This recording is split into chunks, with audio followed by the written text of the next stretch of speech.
Ladies and gentlemen, it's your sweet Zionist prince, white colonizer, Toll the traveling clat. Back here in Israel for another video. Let's take a look at this clip from Charlie Kirk. To preface, I'm a progressive, and I would like to have some discourse with you over the Israel-Palestine conflict. Very good. I'm just gonna say I fully condemn Hamas, and my current position is that there should be a one-state solution where it's anti-apartheid.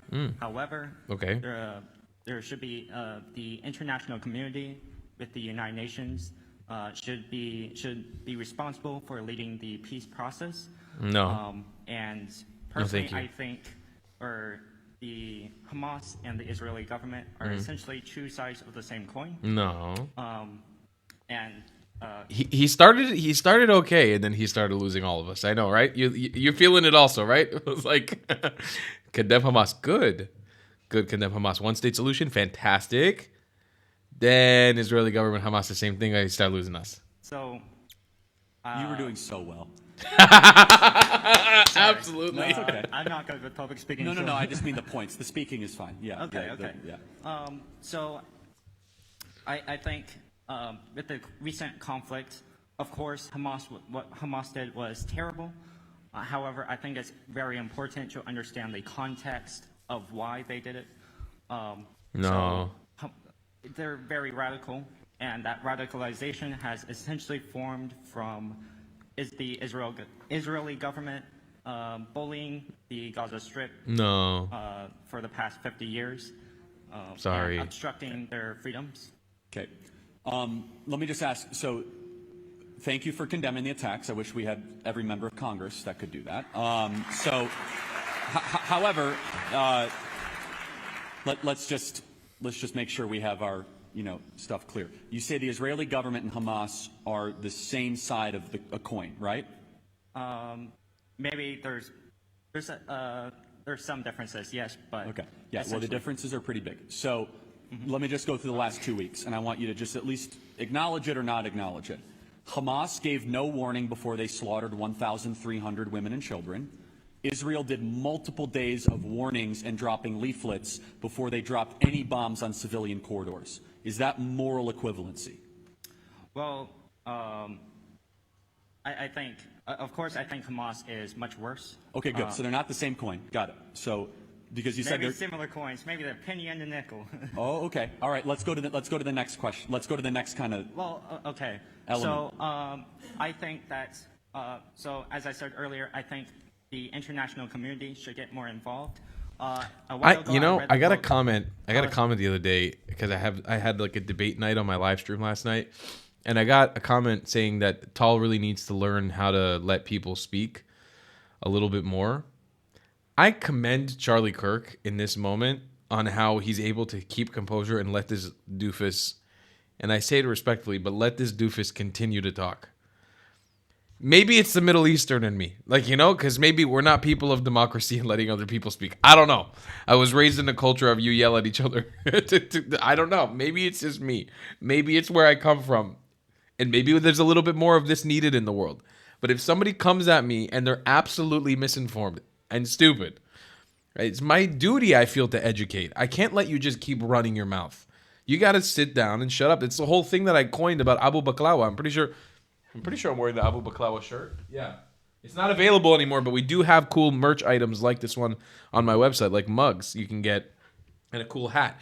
But, I think it's the Middle Eastern in me that just can't let somebody just run their mouth aimlessly with no condemnation, with no fixing. Like, I can't just let you be stupid.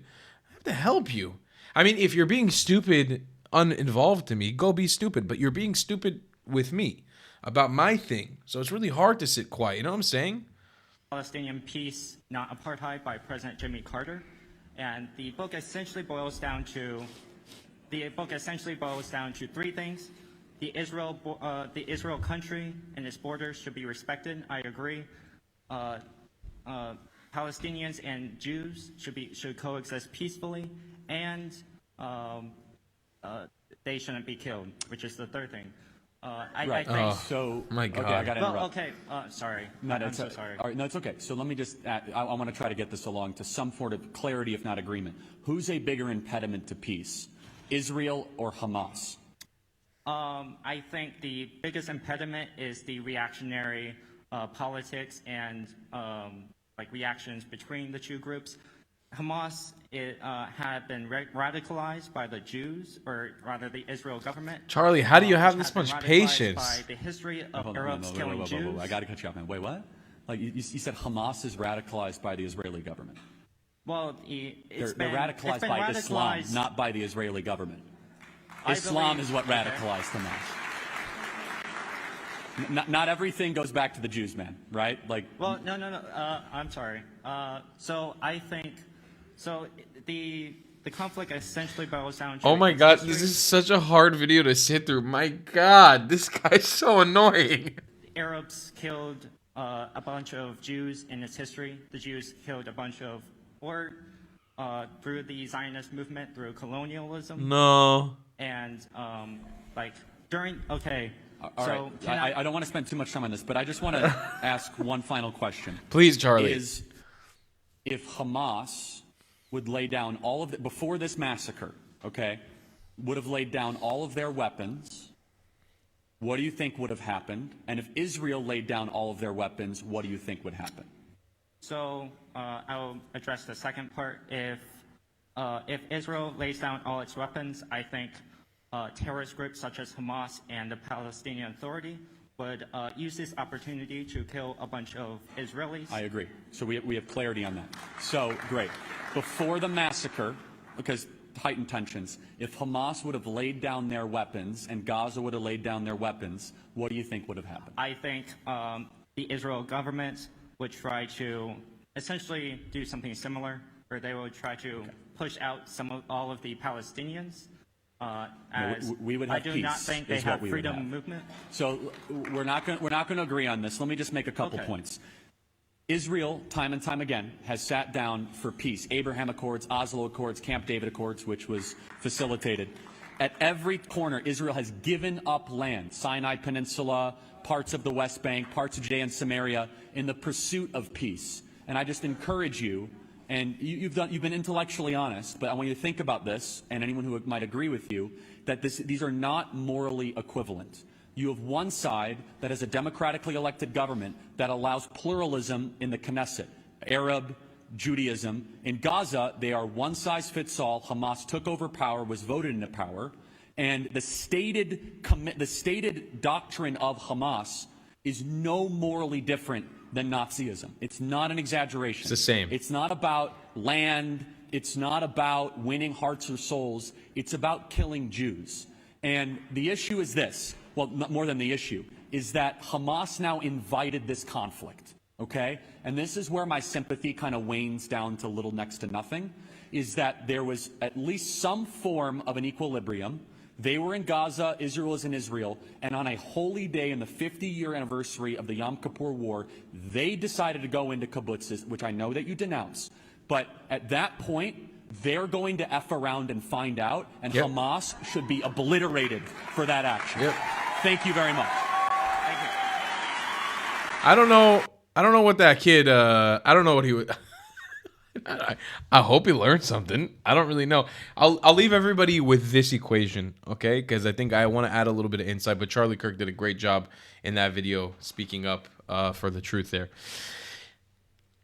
Give me, okay, for anybody who's watching this who's pro-Palestine, give me the moral, ethical argument to creating another. This would be a 23rd Arab state in the Middle East and a 53rd Muslim country in the world named Palestine. I'll wait. You can write in the comments down below. I'll wait, and I'll read them. Just give me one moral argument for it. Palestinians are not an ethnic group of people. They are a nationality based on Arabism. So if we acknowledge that Palestinians are Arabs like the rest of the Arabs in the Middle East, which they acknowledge they are, and everybody else acknowledges they are, I don't believe that, but let's say they do. Where is the moral justification just because they're a self-identifying group of people? That's our moral justification as a global community to create another state that will do nothing but progress the values of Islamism, and Arabism and kill, maim, torture, or outright oppress and kick out, ethnically cleanse any ethnic minority that is not considered an Arab Muslim. I mean, it's Christians, Jews, anybody else under that. And creating a 50-something, 53rd, 54th Muslim country that will serve the purposes of Muslims and Muslims only. Tell me, where is the moral justification? I'll wait. And I'll see you guys in the next one. I love you guys a long time. Goodbye, class. If you believe in my content and want to support me, just know your help is needed. There's a bunch of great ways to support me, being PayPal, Buy Me a Coffee, or joining my Patreon community down below. Patreon is the best way to support my channel, and you'll get a bunch of cool perks depending on what tier you join. Another great way to support me is by buying my merchandise on thetravelingclat.com. I regularly drop new merch designs like this beautiful hat, or this amazing shirt, where you can support the channel and get something cool for yourself. I also have an amazing Discord community with people from all over the world. Thank you so much for your support.